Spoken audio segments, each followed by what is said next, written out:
ఇక మహబూబ్ నగర్ జిల్లాలో మున్సిపల్ ఎన్నికల పోలింగ్ కొనసాగుతోంది. కొడంగల్లో జిల్లా పరిషత్ పాఠశాలలో సీఎం రేవంత్ రెడ్డి ఓటు హక్కు వినియోగించుకున్నారు. ఇక పోలింగ్ కేంద్రం దగ్గర పోలీసులు భారీ బందోబస్తును ఏర్పాటు చేశారు.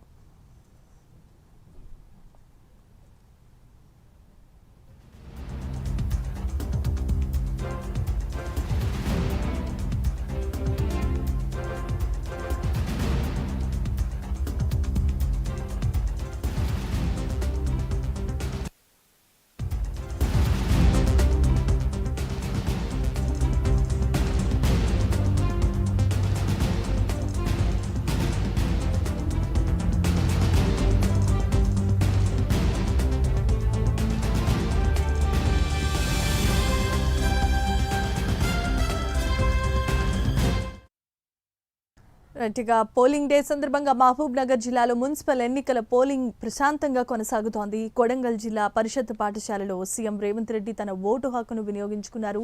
పోలింగ్ కేంద్రం దగ్గర పోలీసులు భారీ బందోబస్తు ఏర్పాట్లను పూర్తి చేశారు.